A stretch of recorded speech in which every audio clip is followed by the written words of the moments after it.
पीर लखदाता जी को जंगलों का राजा क्यों कहा जाता है, जंगलियां वाला पीर क्यों कहा जाता है?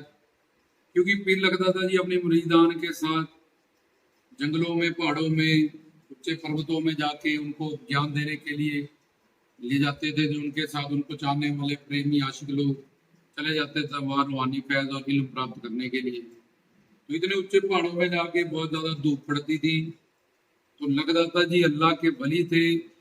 उन पे तो सिर पे बादल छाया करके रखते थे हमेशा। लेकिन उनके चेले बाल के जो उनके मुरीदान, उनको मानने वाले प्रेमी मुजफ्फर आशिक, वो कहते थे सरकार आप पे तो बादल खड़े हुए थे, हमें बहुत यहाँ तपश लगती है, बहुत धूप लगती है, आप कृपा करें, मेहर करें, रहम करें, हमारा भी साधना में, जिक्र में, आपके प्रवचन में, रूहानी फैज इल्म में ध्यान रखिए। आप कृपा करें, हमारे बारे में भी थोड़ा कुछ सोचे। तो वो अगर तो बंजर जमीन होती थी और कई 100 फुट ऊपर जाके वो लकड़ियां ऐसे गाड़ देते थे इर्द गिर्द, जहाँ प्रवचन या जिक्र या बयान, जिसको हम सत्संग कहते हैं, उसको बयान कहते हैं। तो पीरों फकीरों की भाषा में जिसको सिमरन कहते हैं, वो जिक्र कहते हैं।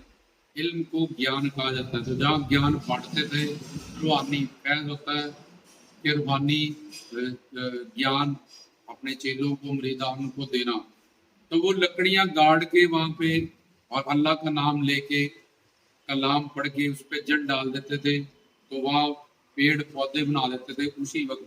आज तक भी उन्होंने बेरियों का बाग एक बनाया पर्वतों पे, वो वैसे का वैसे ही। उनकी बहुत सारी दरगाहें, तोहम खाल, फैजलाबाद, लाहौर, फिर डेरा गाजी खान, मुल्तान शरीफ, ये सारा यहाँ हर पिंड, हर शहर में उनकी दरगाह लखदाता जी की हमें मिलती है। और अब बहुत सारी बंटवारे के बाद उनकी दरगाहें, जहाँ उनके रोज़ा शरीफ पाकिस्तान में भी चले जाए कि जहाँ उन्होंने बहुत सारे चमत्कार और करिश्मे किए। तो ऐसे उनको जंगलों का राजा, एक तो जो पेड़ मुरझा गए होते थे उन पे वो दम करके कलमा पढ़ के ऐसे फूक देते थे या दम कर देते थे।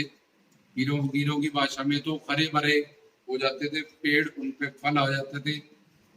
और इतने ऊपर पहाड़ों में जाके भी वो सुखड़ियां लकड़ियों को गाड़ के और दम करके जब जल डालते थे उन पे, दम करना मतलब फूकना, आमंत्रित करना उस जल को शब्दों से, मंत्रों से, ईश्वर के नाम से या अल्लाह के नाम से। तो वो भी हरे भरे हो जाते थे और फलदायक हो जाते थे, जिससे फिर उनके मुरीदान भी छाया में बैठते थे और उनसे रूहानी फैज और इल्म प्राप्त करते थे। क्योंकि वो सबको छाया देने वाले, शांति, भाईचारा, अमन, सुकून, एकता, इसका प्रचार करते थे।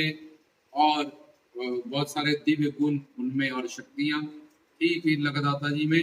तो मेन बात है कि उनको जंगलों का राजा इसलिए कहा जाता था कि जहाँ जहाँ भी वो बंजर जगहों पे चले जाते थे, वहाँ वो खरी भरी हो जाती थी। जहाँ जहाँ जहाँ समझते थे, ठीक समझते थे, वहाँ वहाँ सूखी लकड़ियां गाड़ के ही बाग बना देते थे, पेड़ बना देते थे। और उसके बाद कोई भी देखते थे ये पेड़ अब मुरझा गया, जा बूढ़ा हो गया, जा खत्म होने वाला है, तो उस पे भी दम कर देते थे, उसको फिर हरा भरा कर देते थे। इसलिए उनको जंगलों का राजा भी कहा जाता है। वैसे उनका एक नाम सुल्तान भी है, लेकिन रोहिंग्या वाला जो होता है उसको, एक रूहान वाला, रूहान वाला, एक रोहिंग्या वाला। तो इसमें रोहिंग्या वाला मतलब जंगलों का राजा, जिन्होंने बड़े बड़े पहाड़ों को भी पेड़ों से और उन पे फलों से भरपूर करके सजाया, कृपा की, मेहर की, रहमत की अपने मुरीदान के लिए और बाकी भी सृष्टि के जीवों के लिए।